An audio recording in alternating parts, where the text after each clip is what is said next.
What's up, everybody? Welcome in to another episode of the Magnolia Made podcast. We know things have been, we've been MIA for the last couple weeks, but the summer schedule is ramped up and we're running events every week and not able to really hop on every Monday like we were doing during the high school season. We're typically out running events on Tuesday, Wednesday, stuff like that. Been across the state. I know Matt's been in Jackson and some different areas around the state, Meridian for a scout day, Oxford for a scout day. I've been up to Nashville a couple times the last couple weeks for events. So kind of just running all over the place. And today we thought was a good day to, hop on a podcast. We're both free today and highlight the state games that are coming up next week. I know Matt's excited. He's got 125, 130 plus players over there going to the state games. So I'm going to turn things over to Matt. Let's check in on him and see how he's doing. What's up, Matt?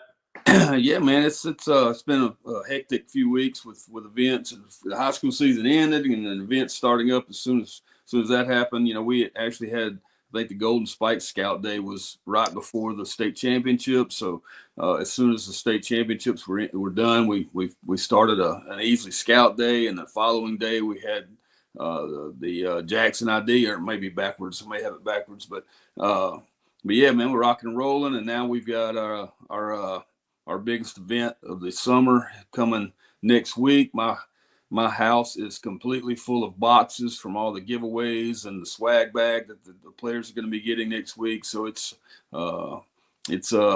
going, man. It's coming on fast. The summer got here quick too. It did. Last week we were at Southern Miss, and that sun hit that turf pretty hard and let us know, summer's here. So. But sure, we're excited. Yeah, and we were just talking right before we went live. Like, can't believe it's already June 12th. The future games will be here, and 5-6 weeks will be over in Atlanta. Then we got the super sophomore games. So I mean, it's just it's moving quick. Yep. Let's turn things over to your previous events that you've had. Like you mentioned, you've had the Golden Spike Scout Day, followed by the Easley Scout Day and the Jackson Summer ID. I know you want to touch base on some standouts who attended those events, so I'll let you touch base on that. Yeah, I'm gonna be looking down at my phone. Just we're gonna talk about the Jackson ID first. We've had 2 or 3 events since then, but I'm not talking about everybody, but I just wanted some standouts that are fresh in my mind from those events, and we'll start with that Jackson ID. We were at Grit. I think we were supposed to be at Clinton High School, and it rained, and like it does around here this time of year. But we were fortunate enough to move into Grit and able to get everything done. The rain stopped for a little while, so we were able to get outside and do some 60s. But from that event, man, I've got a few names here I just wanted to mention. First off, Case Simmons. Case is a 2028 and had a really good event with some high exit velocities, and just showed overall ability to play certain positions, and I just feel like he's going to make some noise soon. Evan Summers, 2026, is still uncommitted, got up there, and I was really surprised. I think he's at Itawamba. I don't have the schools listed on here, but I think I can remember he was at Itawamba AHS. Uncommitted kid though, so I was kind of surprised when I got up there and started swinging. He started swinging the bat. He had some mid to upper 90s exit velocities, really good polished swing. You got Christian Rush, 2028. Still really early on Christian. He's from West Lauderdale, coming off a state championship. I don't think he got a lot of time this year. With that on the field, but he is definitely somebody we want to keep our eyes on. Had some really good numbers for 2028. William Howell. William may have been the most exciting player that was, like, when I say exciting, the most exciting to kind of see what's on the way. He's a 2029 from Clinton. He's been up to the low 80s this year. He was 83, I think, for this event. He was, yeah. I'm looking at his stuff right now. Yeah, he's got a really loose body. I think he's maybe 6 foot. Did you say 6'1", 6'2", maybe? 6 foot 160. Yeah, so I mean, really loose frame, arm whip. Just somebody that you can definitely see 83 is not where this stops. So I'm really excited to kind of follow his progression.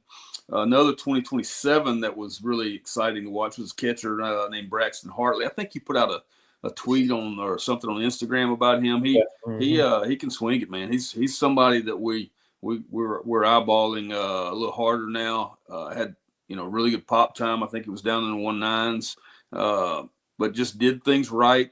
Catching prospect that we didn't know much about that we do now. So those were a few guys that really stood out. It was a smaller event, so there's definitely some other guys that we're not mentioning, but you can check out all these stats on these players and how that event went at our website. So, but yeah, that was some talented young men there that we're kind of looking forward to kind of following and seeing how they progress, as well as some others. So. I think it was the next day, or am I doing this backwards? We went to EBC. You had Golden Spikes on May 18th, like you said, right there before the state championships. You had the Jackson Summer ID on May 27th, and then Easley. And then we drove to Easley. Okay, so yeah, we went to from the Jackson ID at Grit. We had we drove on up to Oxford at Oxford High School and had our annual Easley baseball scout day and had another good day with them. There's always some talent there, just like the Golden Spikes. So it's kind of fun for us to watch those players, and kind of get to know the players that are up and coming in that organization, as well as some of the ones we already knew. And I'll be honest with you, Cruz Albritton, we already knew him, and he just does it, man. He's all around, good player, lots of power potential from the left side. I think he had some. Close to 100-mile-an-hour exit velocity. He's hit a few balls over the wall. I just saw he ran a 6.66. Yeah, he's not somebody you want to get in front of if he's running at you. He's also sturdy, strong, 6 foot, maybe 200-pound. And I just feel like that's close. I'm not sure. I'm not looking at his stats. 6'2", 205. Yeah, he's a hoss, man. But yeah, he had a really good day. Jumped in the outfield, and I think he's got high 80s velocities from outfield, and then he gets on the mound and he's upper 80. So he's just a dude, man, can get it done. Right now, though, I see. I mean, he can pitch. He can't. I mean, he's somebody who can pitch, but I see him as just a threat in that middle order for the teams he plays for. So kind of an eye-opening day for me. And we knew the kid, Eli Housel. We already knew him. Not as much as some of the others, but he had a really good day on the mound, and I'm really excited about kind of seeing where he heads. He's a Grenada kid, isn't he? I think he's a Grenada. Yeah. So yeah, he had a really good day. Jackson Herod. Jackson was at our junior futures last year, and we knew that he was moving in a really good direction. And then he spits out a 93 on the infield, 93-mile-an-hour throw from across the infield, and so you're like, whoa, that's not what 2028s are supposed to do. So that was pretty cool to see. And then he had, another, he can get on the mound too and get it done. But he's just a 2028. So you kind of like, where's this heading? But it's headed somewhere really good. Grayson Romer, we've had Grayson at the Junior Futures. Grayson to me is just a little dirt bag with tools, man. He's not looking at him, he's nothing to he's not your scout's dream of a 6'4", 210 frame. He's a 5'8", 160-pound just guy that's going to beat you if you don't pay attention to him. So he had a really good day. Kind of dual prospect in the making is Rob Upchurch. I didn't see him pitch, but I've seen him pitch in on video, and know that he's a guy that's up and coming. He had some balls hit pretty hard this weekend. I think he's 6'6".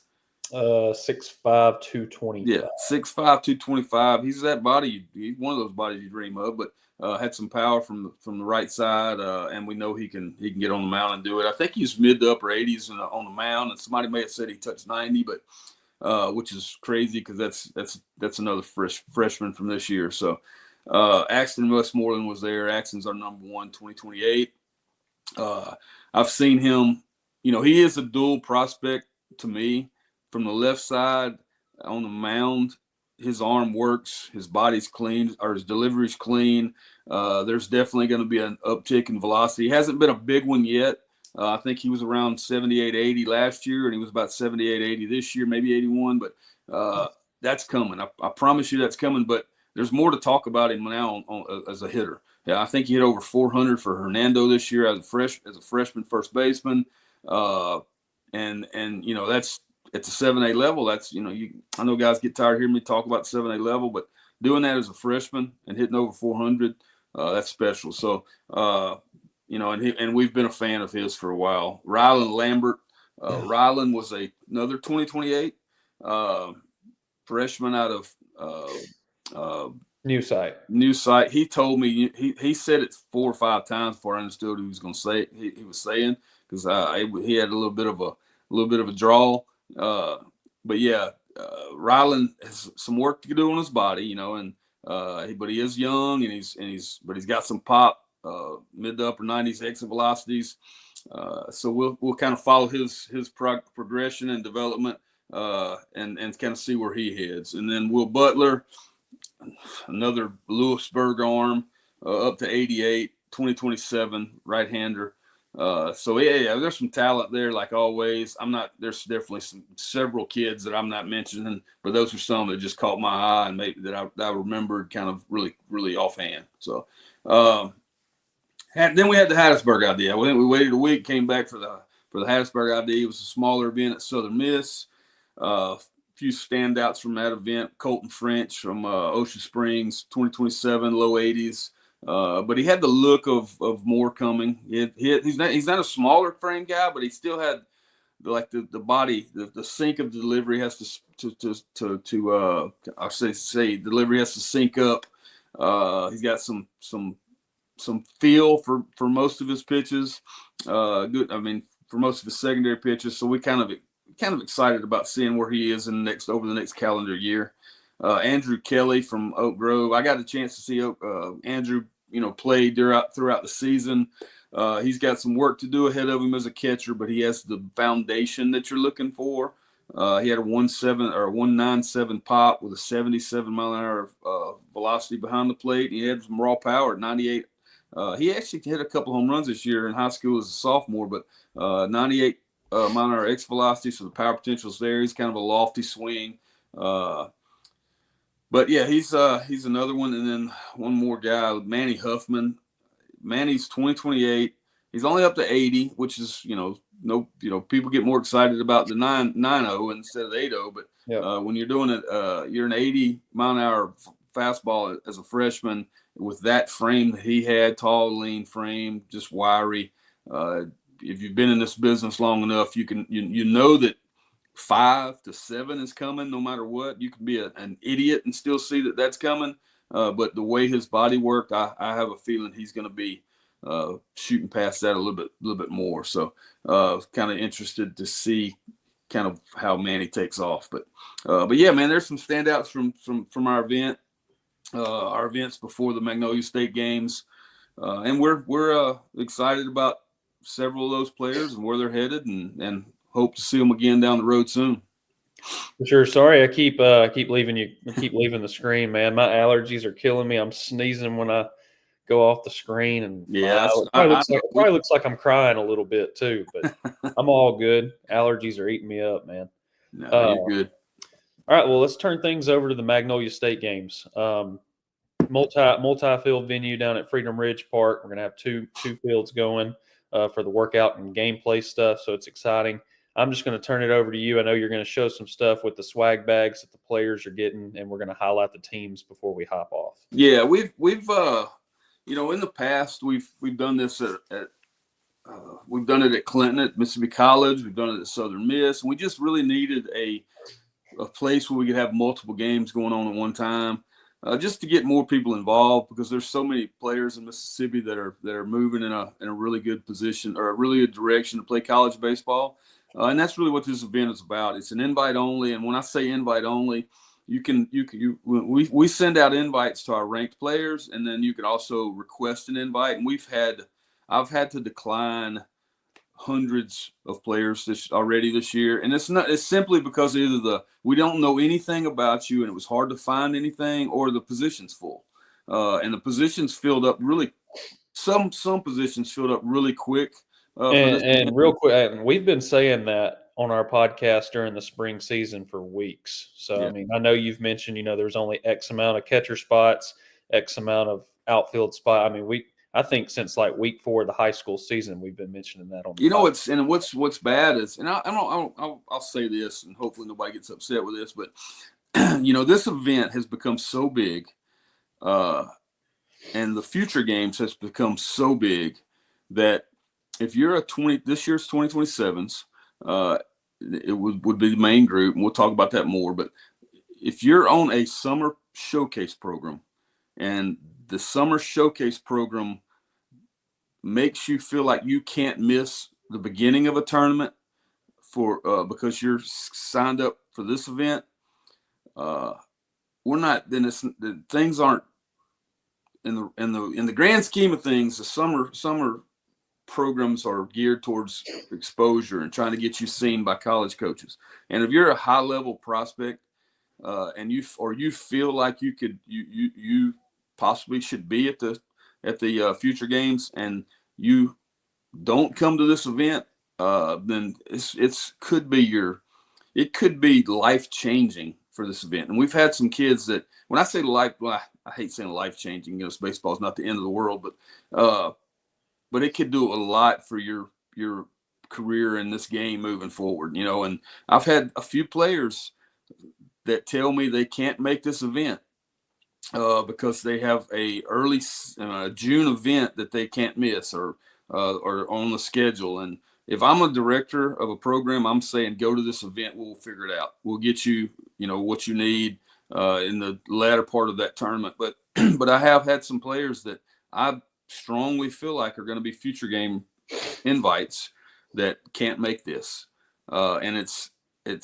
to me it's a can't miss event if that's what your dream of doing is. And it's tough. And looking at the rosters, I've had, if you've been declined an invite for this, it's not only because we don't know if you're ready for this event.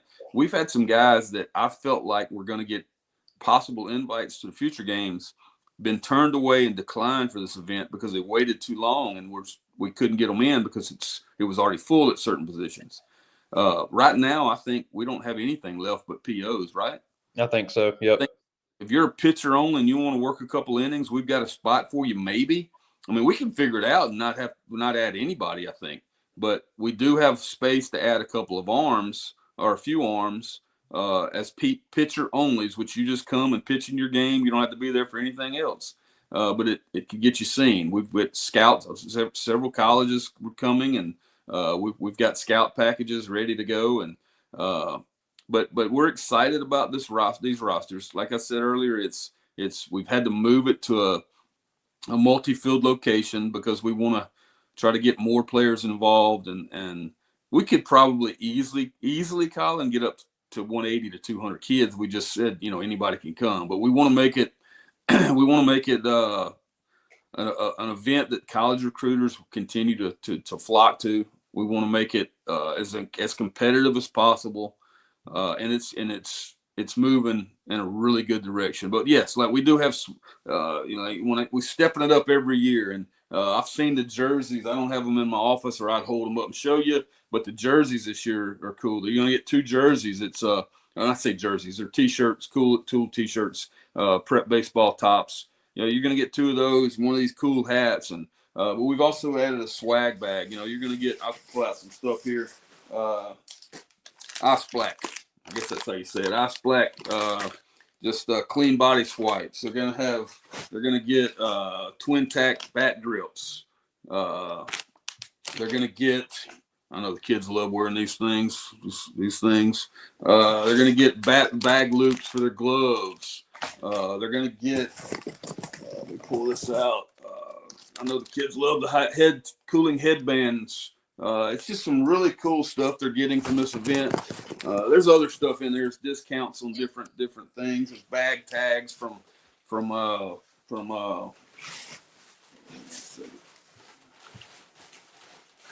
Sorry. Eye black.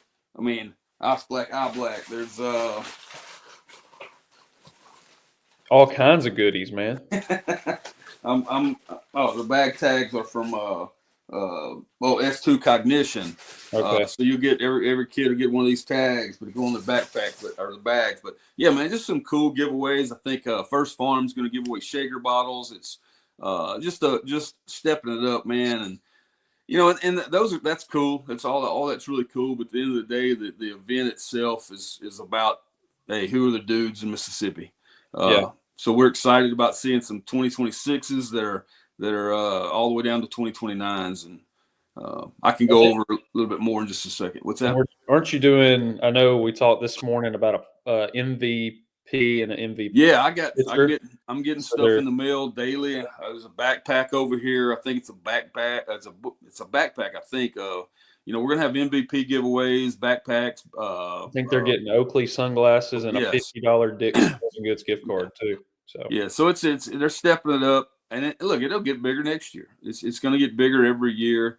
At Freedom Ridge allows us. There's some small parks, so you can come up there and hit some bombs this week.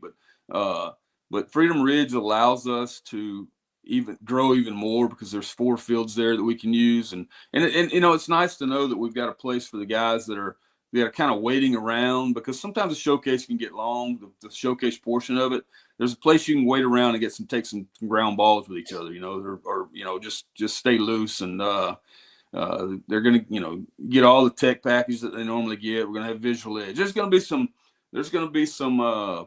play over the 2-day event with making sure everybody gets their stuff in, and making sure it flows as easy as we can, but just an exciting event to have in Mississippi, and it's growing bigger and bigger each year. So absolutely. Well, let's highlight some of the rosters, or let's take a look at the rosters at the event. We'll just start. These are on the website if you go to the event page. Yeah, so right now the teams are just divided into team 1 through 8. Yep. We could have got fancy and named them some names, but I think team 1, I think it just makes it really simple for those guys to kind of find out where they are. And before you start going through there, these rosters may change just a little. I think they're fairly set to what they will be that day, but people have traveling issues, or sometimes guys come up with an injury and we have to change it a little bit. Sometimes we move a player to another team just because he added a position or things like that. But these are, for the most part, set to the way they're going to be. And just looking at that team 1, some names that I see, Langston Kent. I'm excited about seeing him again. We saw him up in North Mississippi at Elevate for one of our. I think it was it a Rising Stars event? I believe it was. Yeah, and he had an arm that I was kind of excited about moving forward. So looking forward to seeing him. He's from Saltillo, it looks like. White, Daniel was seeing White, just a straight up, college recruiters, when they watch him right now, they're looking at a grown man in a 2029 body. Oh, I'm sorry, that's White. My bad. Same thing with White, though. Another great. I was thinking of Eli there for a second, but White was a junior future a couple years ago. It hit 87, and that's when we really started taking notice of White. But he's a guy that can do it all on the field. So let's see here. Another Itawamba guy, Aiden Strong, Seth Welch from Hamilton, some speed on that team. But yeah, man, that Parker Orr, we've can you scroll back up just a little bit?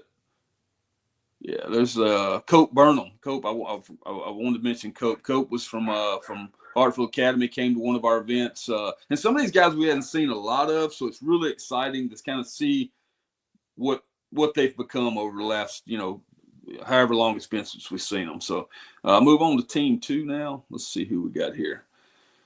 And I'm just grabbing guys out of here. It's nothing, no random or no certain way I'm doing this. First thing that popped out to me was lefty Chad Davison. I absolutely love watching him throw at our preseason All-State. I feel like he's got some upside.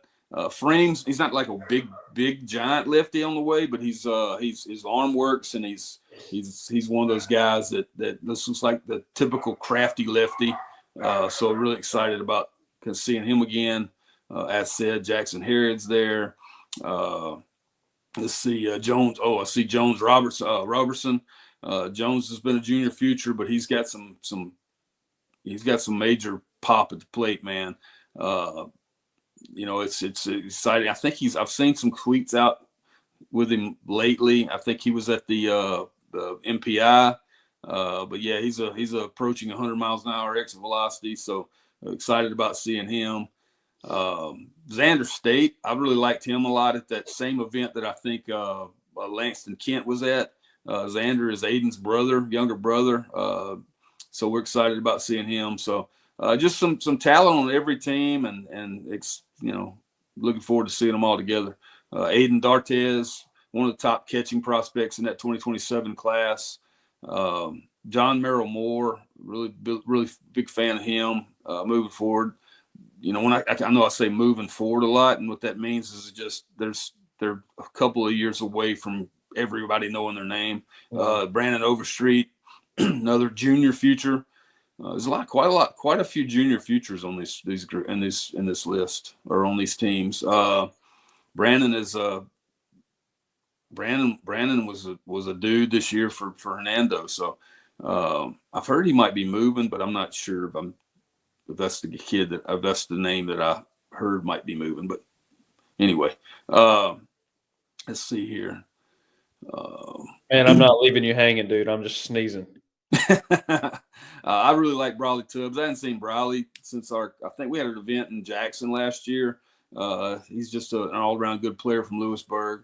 Move on to team 4. There's a few guys on that team 3 that I don't know a lot about, but I've heard, so I'm excited about seeing them. Trey Barnes. We've got a few commits at this event. Trey Barnes, a Southern Miss commit from Taylorsville, just an all-around athlete and can swing it. Let's see here. Colson French, I think we mentioned him earlier. Sam Miller is a guy, a kid from Jackson Prep, but I'm looking forward to seeing on the mound. I've heard some good things about him, and he's continuing to progress.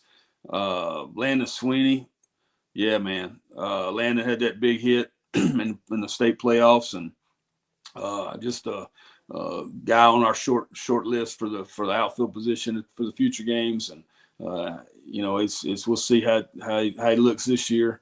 Bowen Vaughn, another junior future. That's somebody I like the way his body works, and kind of looking forward to seeing what the year has done for him. Let's go down to team 5. All right. Let's see here who stands out that I've there's quite a few guys from that event we had up at Elevate. I think Parker Israel was there. Another Lewisburg arm in the mid-80s.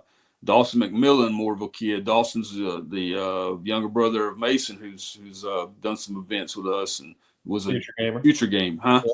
He was a future gamer. Yeah. Sawyer Pettit, man. That's Sawyer is one of the top up and coming. I like him at catcher, but he can also play some infield and got a really good looking swing from the left side. You got Tucker Rice, another strong arm from Madison Central that we're looking forward to seeing. He's been up to 90 off the bump. Drew Stanton, power guy from Myrtle. So I mean that team's kind of loaded there. But team 6. Let's see here. Caden Cole. I saw Caden the other day. I don't know where I was, but I ran into Caden. But I think we were at Grit, and he at the front door. But yeah, he's a kid I've always liked, kind of the frame and where he's headed. Ethan Dotson, dude. I'll tell you what, man. Ethan Dotson will play 4 years of high-level baseball in college. I'm kind of surprised that he's – nothing against Pearl River, because they know what I think of them. I think they're, just a top-notch JUCO program. I love our JUCO system. But Ethan Dotson, it's surprising to me that there's not a D1 out there that's already grabbed him. Just tools galore. Mm-hmm. Kind of look forward to seeing him lead that team there. Let's see here. Garrett Latham, another really exceptional player from the Easley bunch. Isaiah Nichols, an up-and-coming player from that group. But yeah, man, these teams I'm starting to look at them. And I feel like we did a fairly good job of evening them out. Yeah. That's all you, man. Well, I mean, when they sign up, I try to figure out the teams to when they based off positions. Look, and I'll say this: if you go on the roster and you look at what your position is, this is no bearing whatsoever on how the rosters are set up. Yeah. You'll see three straight third basemen there. That's strictly off your profile. That's just what you put down when you created your profile. Yeah. Like when you signed up for the position you're playing at this event, you may have signed up for middle infield or for third base or for first base. So don't look at that and think, well, we've got 13 third basemen on this team. That's not how it works. Let's see here. Reed Bridges, Donnie Bridges, former first rounder son. Reed's coming on strong. Let's see here. Whit Davis, another arm that we were kind of looking forward to seeing. He's been throwing the ball really well. Whit's not a high velocity guy yet, but his arm works and he knows how to pitch, and that matters just as much to me. But we'll see how he matches up against with these guys. Let's see. Cody Pickford is a position player from West Lauderdale that I've loved, and kind of looking forward to seeing what he looks like now. But yeah, man, this is Evan Summers was at our event. Did I mention him? I think I mentioned him at our Jackson ID, and just you did. If you're a college coach and you've got room on your 2026 team, that's the guy you want to see. I really liked what I saw from him. John Baker Boykin, another player from up at that Elevate facility event we had. That's the young and up and coming. I really liked what I saw about him from the left side. Cannon Buchanan. Cannon's been up in the high 80s, and is moving in a good direction on the mound and at the plate. Aiden DeMoran, I guess I'm saying that right, but Aiden's one of the better or the more talented infielders in that class. Donovan Dixon, we've seen a lot about. I've seen a lot. Fisher Howell, man, I'm gonna tell you what. I got a chance to see him play a few times this year, and he is one of the best. I say best. He's one of the most true switch hitters I've seen at the high school level. Can play a lockdown third base position. Got a good arm.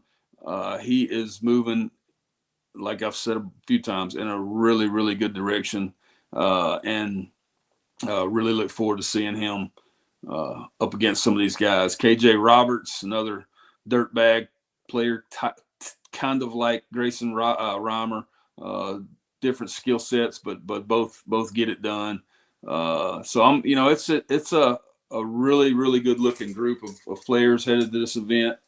Going to be some talent there, man. And if you're a college coach or a recruiter, I can't think of anywhere else in the state of Mississippi you'd want to be than Freedom Ridge Park in Ridgeland Tuesday and Wednesday. I mean, it's going to be loaded, dude. So I believe it. It's loaded rosters. Man, I'm sorry, dude. I keep leaving you hanging. That's all right. I am battling the allergies, dude. Rough. Anything else you want to touch base on in terms of state games? Maybe just some things to go over. I know there's a couple hundred people on here listening, but maybe they can spread the word about some specifics. We're going to check in at 8:30. I think is what we decided on. I know that email's been out. We're going to check in at 8:30.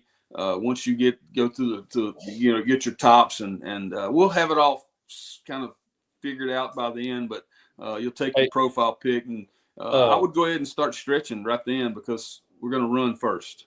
I'm going to interrupt you real quick. I know you mentioned those teams possibly changing. Those registered players and parents, you will get another email on Monday. So if anything does change, you can view those teams on the website throughout the weekend or on Monday when you get that email. So also, if you're listening on here, all my pitcher onlys that are coming to this event will throw the first day. We're going to have, I forgot to mention, we're going to have Knowles there. I think that's how you say his name, doing some photography and some videos. And we just want to make sure that, all the people that are coming to the event are there for day one.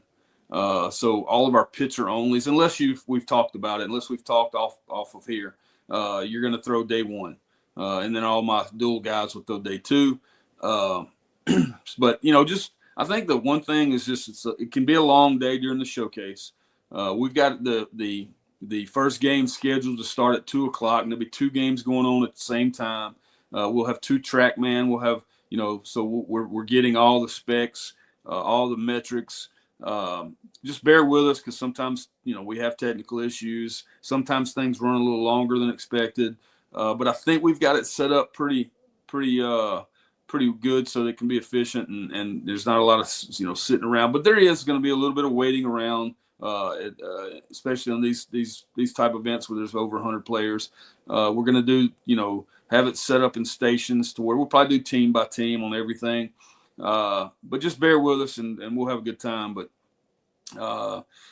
what else, man? There's definitely some things. Let me see what the email that went out. Maybe I can reiterate some things. Let's see here. You don't have that email out, do you? I've just got the times: 8:30 check-in, 9:15 intro, 9:30 60 will start, followed by BP at 10:15, and then defense evaluations at 12. Yeah. You've got it. Yeah. So you were doing right, but well, we're hoping that we can start talking to the players by 9:15. With that many players coming in, and look, if you show up late and something happens, just make sure you get your profile pick, and we'll just kind of make do, and if we have to run back and get another bag for somebody that showed up late, that's fine. But we realize things happen, but we're going to probably start talking to the group around 9:15, and then it'll be brief, and then we'll start with 60. So typically the way we do this is just so people know is we don't like moving the track man too much. So lefties will probably hit first. We don't necessarily make them run first, do we? It's however you want to do it. We'll talk about that, but yeah, we're hoping that 10:15 we can start BP, and then defensive evaluations follow that. Pitchers don't have to throw during this portion, so they'll just throw during their gameplay portion. So that kind of helps things along. But that first game scheduled for 2 p.m. I know it says field 1 and 2.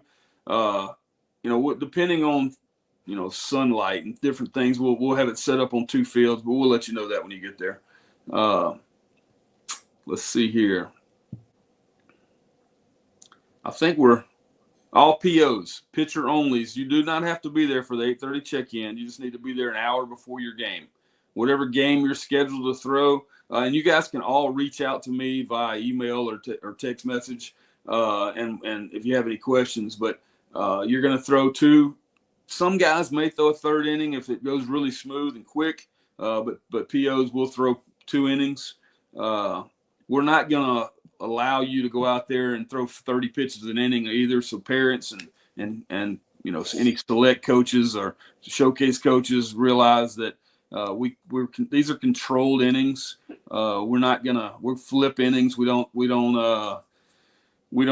allow a kid to sit out there and bake in that sun and throw too many pitches. So we'll be aware of that. So we're not if a kid throws Tuesday or Wednesday, he'll still be able to throw on the weekend. So, but I don't know, man. There's definitely things that'll come up, but we'll address that if so. And then during the actual event, just if you have any issues or questions, just come up and find me.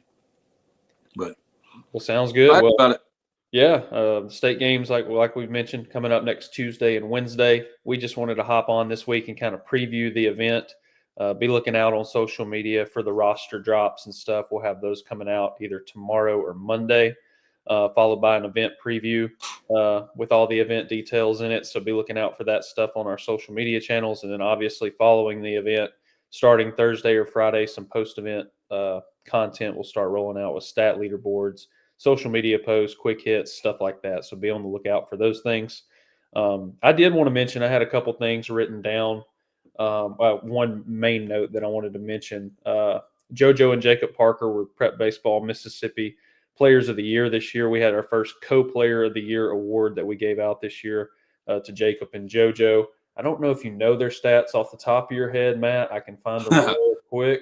I know their they're ridiculous. You know, and you know, I know there might be some people that are like, you can't give a co-MVP. Yeah, you can give a co-MVP in this situation. Those kids, I'll say this, for 4 years, they've been putting up pretty equal numbers at the plate. I know JoJo throws a little bit off the mound, a little bit more, so he could probably get the slight, you know, favorite over Jacob if you're just adding everything. But dude, they are as close as you can believe when it comes to offensive production over the course of their high school career. It's ridiculous. I've got their numbers pulled up. JoJo this spring hit 465 with 13 home runs, 35 RBIs, 11 doubles, and scored 70 runs. On the mound, JoJo was 9-2 with a 2.68 ERA and had 99 strikeouts. Over his career at Purvis, 24-3 record, 2.46 ERA, and 287 strikeouts. Let's see here. At the plate over his career, 426 with 40 home runs, 44 doubles, and 146 RBIs, scoring 227 runs and picking up 203 hits over, you know, his high school career. Jacob Parker this spring hit 525 with 17 home runs, 54 RBIs, 10 doubles, and scored 63 runs. And then over his high school career, hit 402 with 42 home runs, 47 doubles, 186 RBIs, 175 runs scored, and 205 hits. So two players, 200 hits each in high school. 82 home runs combined in their high school career. Wow. Yeah, that's good stuff. But yeah, I had that written down. I wanted to bring that up because I knew we released it on social media a couple weeks ago. But you know, I see JoJo also continuing to move up in draft rankings. I've seen him as low as 7. I haven't seen him, I don't think, outside the first round anymore. So you're talking about 2 years in a row, Mississippi having a possible top 10 pick in the draft. And by the way, Connor Griffin, if you haven't seen, has already been promoted. I saw that yesterday. He was absolutely killing A-ball, and I think that was considered their low A team. And last I saw, he was hitting north of 300. Yeah, I think he finished 338 with like 8 home runs and over 20 stolen bases, and just and his first game, and I think he's in Greensboro High A. I think he went 2 for 5 with 2 doubles. You know, so just I mean, I don't think they planned on putting him on a fast track, but he's almost putting himself on a fast track. And now you've got another kid coming out of Mississippi that possibly be a top 10 round top 10 pick also. And then, you know, this year Mississippi, there's a chance 4 or 5 players from our high 2025 class could get drafted. That's just a testament how good baseball is in this state, and I'm excited for them. So I agree. That's good stuff. Well, I just, like I said, I want to bring that up before we got off here because I had that written down on some notes. So that's all we've got for today's episode. The only thing else I'll say real quick, if you've got an injury, like any nagging hamstrings or shoulders or elbows or anything, like, let us know. We're not in the business of doing something or allowing you to go out and, hurt yourself even further to where you can't play this summer or miss a tournament or anything like that. So if you come to an event and you're fairly healthy and you're thinking, my hamstring's a little tight, you don't have to run the 60 or, certain other things. If there's anything that you feel like you can't do, let us know and we can work around it. So just be safe, be smart. Yep. Well, that concludes today's episode. We will be back up, hopefully live following the state games within the next, 7 days after the event, highlighting several standouts and hopefully, capping that event off with some good stuff. Like I said, be sure to follow the socials for the post-event content. That way you're up to date on all the things from the state games. That's all we've got today, and we will see you guys next time. Thanks for tuning in. See you guys.